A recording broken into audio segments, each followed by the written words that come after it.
Has the Koeman experiment already failed in Barcelona? Hi again, it's your boy with the HOD from the BSB with the third episode of the Pitch Side podcast. Like, share and subscribe, leave a comment below answering this question.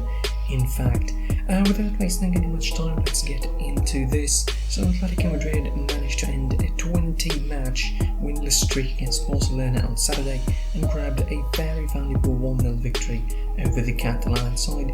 If you only hear the result and don't watch the match, you will be like, probably, hold on, this is one of those Atletico Madrid 1-0 victories where they steal a goal and drag themselves to the finish line, basically by being ultra-defensive and playing 8-man blocks in the back. Well, that was not the case. Barcelona looked like ghosts at the Wanda Metropolitano. I for once thought that this wasn't Barcelona playing really. Every single player looked like a shell of his former self, which is the status quo for Antoine Griezmann, by the way, and Barcelona, and probably would be a good name for a musical album for his once he retires from football. Barcelona looked better in the first half. At least they moved the ball, tried to create space for themselves, but they seem to insist on playing crosses and diagonal balls, which just doesn't work against Atletico, because if anybody watches Atletico, when they crowd their players into the box, there is no hope of crosses working or getting into their attackers. Atletico, on the other hand, were their usual compact self, but with one major difference, being quicker on transition. Taking Hector Herrera out of that midfield and playing with Saul Llorente and Carrasco alongside Koke just made Atleti so much dangerous every time they are on the ball. And if you didn't realise that Jordi Alba's time is over, you got a pretty fair reminder of that as Llorente and Kieran Trippier opened the highway to pass his 18-yard box from his side. The first half was pretty balanced, with slightly more impact from Atletico Madrid, forced a brilliant save by Ter Stegen from a sole shot earlier, and a ball that rattled the crossbar from the aforementioned Marcos Llorente. And just as Barcelona were rolling the ball around, waiting for the half-time whistle basically, a giveaway from Ousmane Dembele initiated a sequence of attack that ended in punishment for Ter Stegen for stupid timing of going out over 40 yards from his net, giving Carrasco the chance to nutmeg him and slot the ball into an empty net right at the stroke of half-time. The second half was more of the same, with Atletico even getting more stretches of pressure over Barcelona, who were just so ineffective, with only a couple of headers from Longley, and Griezmann managed to be on Oblak's target, with everything else lacking accuracy and emergency. By the end of the game, Barcelona were gambling with their lives, as Koeman usually does, throwing all the offensive assets he had to grab an equaliser, leaving himself and Barcelona's fans gasping for air every time Atletico Madrid break forward, because they basically had no defensive players in the middle of the park. Frankie de Jong was pulled to fill in for an injured PK late in the game.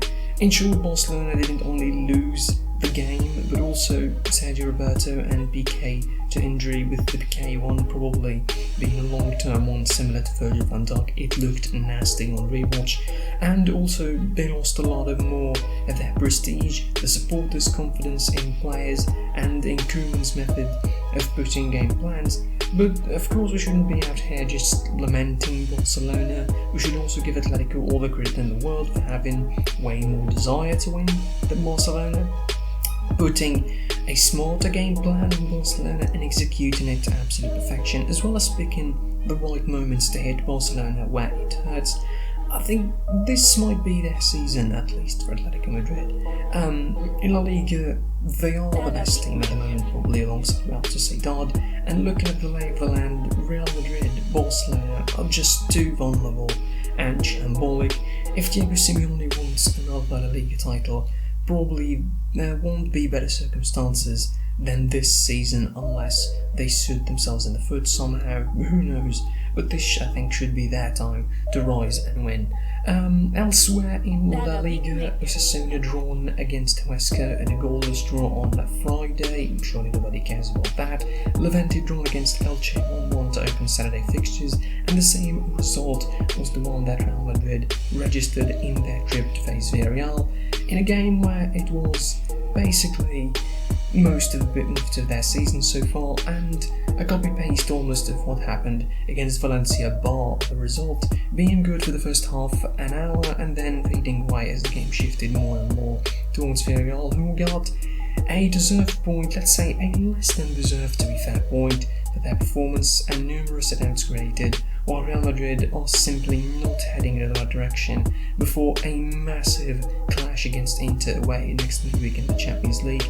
On Saturday it was a hard job as well for Sevilla, turning a 2-1 trailing 1/2 an hour mark into a 4-2 win to finally manage to win on the bounce for the first time this season. On Sunday, a bar draw goalless against Getafe. Real Sociedad continued their blistering form on top, winning away to a tricky Cadiz outfit 1-0. Granada crumbled at home against Real Valladolid 3-1, who finally got out of the relegation zone for a change, and Alaves managed to hold last time big winners Valencia for a 2-2 draw. The round is going to be finished on Monday, of course, when Athletic Bilbao hosts Real Betis. Note to self, Atletico Madrid still lacking 2 games, or 1 game I think. Barcelona is still lacking 2 games, so is Real Madrid. Moving on from La Liga, of course, to the rest of the big those in Europe. Moving to the Premier League, Chelsea dispatched Newcastle comfortably on Saturday 2-0 away from home, thanks to an own goal from Federico Fernandez inside 10 minutes and a 65th minute goal from Tammy Abraham that capped a brilliant 50-yard sprint from Timo Werner, who I think deserved at least a goal. He made big efforts in that game against the Newcastle side that was toothless, to put it simply. Chelsea were really organised, particularly in the midfield, and N'Golo Conte simply bossed the game. Chelsea are really looking good going forward, and they have big chances to capture a title this season, or even play at least some part in that title race. They face Tottenham, another improved side, but we're going to get to them in a little bit shortly. In Villa Park, Aston Villa was stunned by a 16th place Brighton in a game that saw the Seagulls playing the final moment of the game with no Terry Clumpty as he was sent off in stoppage time, but that didn't change the final result. Brighton win against Aston Villa 2-1 and finally get themselves out of the pothole they were in. An expected result that might be either a wake-up call or a preview of things to come, depending on how Aston Villa will bounce back from it. In Saturday's big game, Tottenham managed to shut down Manchester City with a 2-0 victory, where goals from Son as early as 5 minutes. That goal was ridiculous, by the way. Where is the line? Where is the effing line, in the words of Kevin De Bruyne? And a 66-minute goal from Giovanni SOLSKJAER, yet another assist from Harry Kane, his 9th of the season. Couple that with a brilliant defensive display that would literally make Mourinho proud, and City tried, but to no avail. The biggest highlight was probably a goal denied, rightfully I would say, for a handball on Gabriel Jesus in the build-up, and this just leaves a recently resigned Guardiola in a very strange position, as his team seemed to struggle for everything and against everyone in the Premier League, and that is according to his own statements too. To cap off Saturday's action, Bruno Fernandes, I had to make that joke again, was yet up there to take another penalty and seal a surprisingly hard win against West Bromwich. The penalty is a little bit controversial, but you know, we're not here to debate VAR in England, that's not the time. It wasn't quite the walk in the park that I expected, far from it to be fair, but Ole Gunnar Solskjaer should take that as its first home win of the campaign after 4 failed attempts at that. On Sunday, Everton finally managed to put an end to their setbacks after predictably beating Fulham, albeit the hard way, 3-2. That was settled from the first half thanks to a brace from Calvert-Lewin and a goal from Abdoulaye Doucouré to get back to winning ways against a surefire relegation side in Scott Parker's outfit, whose only beautiful aspect this season about his club is the choice of his suit. To be fair, nothing is interesting about Fulham, nothing is giving fans any positivity. West Ham made Sheffield United ironically bleed more points as they managed a 1-0 victory thanks to a 56-minute goal from Sebastian Haller, keeping the Hammers in great form and giving their fans more hope that they can expect a far better season than the last one, a far better finish.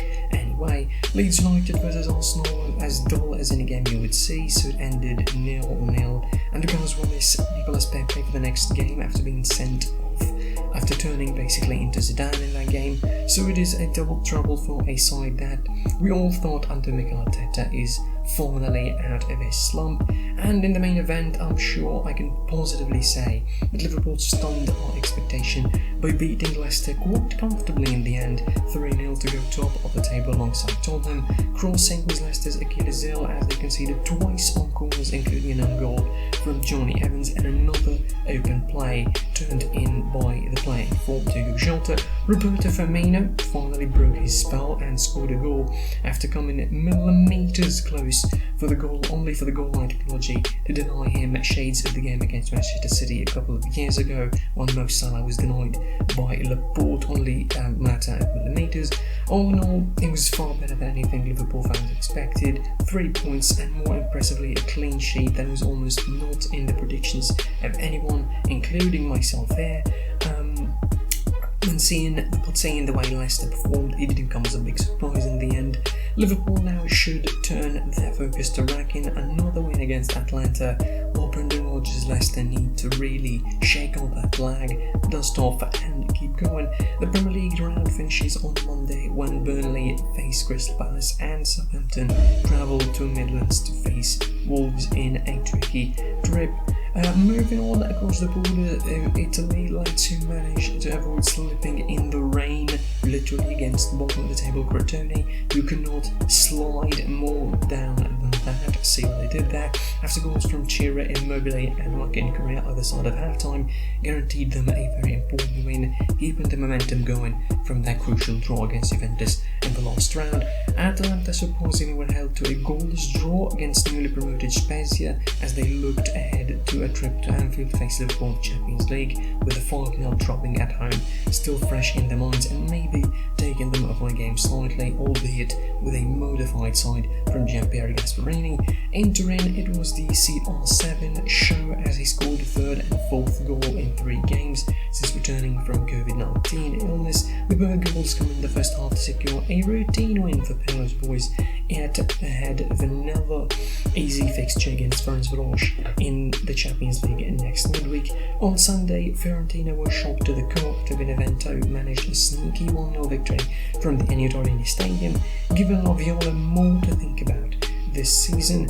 In Roma, it was a first half rout that saw Ace Roma getting past Parma 3-0, to slowly but surely enter the contenders' fray in the Serie A, at least for the time being. In Milan and the blue side of it, Romelu Lukaku bossed the field against Torino, turning the deficit into an emphatic 4-2 win, scoring twice and assisting twice. The bulldozer from Belgium might serve as a serious threat for Real Madrid, and that was certainly a message for them ahead of their UCL clash on Wednesday. Sampdoria inclined against Bologna 1-2 at home for the second back-to-back loss in as many weeks.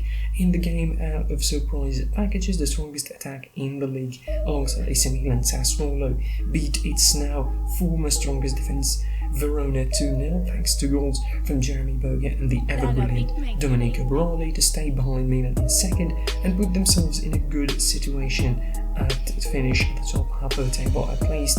Not really saying that they will play Champions League football or win the title, that might be outrageous, but they would have enough on the tank to finish around 6th or 5th place maybe. In Udine, Rodrigo de Paul gave his home side crucial 3 points against Genoa to get them out of the relegation zone slump, while in the big game of the week, of course, Milan continued their unbeaten run and extended it now to 28 matches in Serie A. Zlatan Ibrahimovic was at the core again, scoring twice, up in his tally to 10 goals before going out injured late in the second half, while Hauge, the Norwegian player for AC Milan, rounded up from the substituted bench for a 3-1 victory, with Mertens scoring Napoli's only consolation. At the moment, I think it is mental to bet against Milan, even aside from Zlatan Ibrahimovic being all sorts of great. They built quite a good side under Pioli. I think this could be their season to do something significant even if they didn't win the title, it won't come as a disappointment, because I've seen where they were a couple of seasons earlier. That is going to be a big shift if they play Champions League next season, but all I have to do, of course, is wait and see how things will pan out. Finishing off, of course, with the Bundesliga, it was points galore for away teams and draws galore, to be more exact, starting from Bayern Leverkusen, who didn't draw, of course, we're talking later, but they snuck away a late winner against Arminia Bielefeld, the newly promoted side. Lucas Radetzky gave the home side a lifeline through a ridiculous own goal that would make Raphael Varane jealous. 1-1 it ended between Borussia Mönchengladbach, a Champions League contender, and Augsburg, as Marco Rose ended with a slightly modified side, of course, keeping the big boys fresh ahead of a crucial match against Shakhtar at home in the Champions League that would hopefully see them sealing a historic qualification to the round of 16. Same result in Frankfurt as Leipzig came back to share the spoils with Eintracht as they themselves think ahead to that trip to face PSG on Tuesday, who lost to Monaco 3-2 in Ligue 1, which is about the only interesting thing that could happen in that league. PSG losing, that is. Another 1-1 draw, this time in Munich, as Werder Bremen managed to hold Bayern through and get a huge point away from home, with Flick tweaking the system, playing with a 4-1-4-1, forced to change it at halftime after Lucas Hernandez went down injured, and by that halftime as well they were 1-0 down thanks to a goal from Maximilian Eggstein, before a far post header from Koeman in the 66th minute gave Bayern the equaliser, which remained standing till the end of the game. Still with another draw in Germany, but a much crazier one, as Hoffenheim turned a 2-1 deficit into a 3-2 lead deep in the second half, only for Emil Kent to snatch a late equaliser in a scintillating 3-all result. Schalke, on the other hand, were far from being scintillating. They crumbled yet again against Wolfsburg at home 2-0. Someone should really ask what's going on in Schalke, because clearly that club is just broken and rigged at the moment. But the Bundesliga Saturday finished in style as Borussia Dortmund, or Haaland in particular, turned a 1-0 lead for Hertha Berlin into half-time into a 5-2 win, scoring a super hat-trick alongside a tap in for Rafael Guerreiro to increase his personal tally to 10 goals in 7 this season in the Bundesliga, proving that indeed he will be a very serious threat to Lewandowski's status as Bundesliga's ace striker, and helping his team get over the disappointment of falling short at yet another Der Klassiker, as Youssoufa Moukoko, the 16-year-old prodigy, made his debut and had his first taste of Bundesliga action in the last 5 minutes of that game, replacing a super hat-trick scoring Haaland, which is quite the shoes to fill already for Youssoufa Moukoko. On Sunday, Mainz managed an important away victory against Freiburg 3-1, while FC Köln couldn't halt Union Berlin's momentum and inclined at home 2-1 to stay at the bottom for a little bit longer. That was that for the recap of the week. Of course, like, share and subscribe. If you enjoyed the video, comment below, tell us what you like, what you don't like, and hopefully I'll be soon with some Champions League predictions and Champions League review on Thursday. All feedback again is appreciated as long as it is constructive. I'm your host, the HOD of the PSP, and until the next time, goodbye.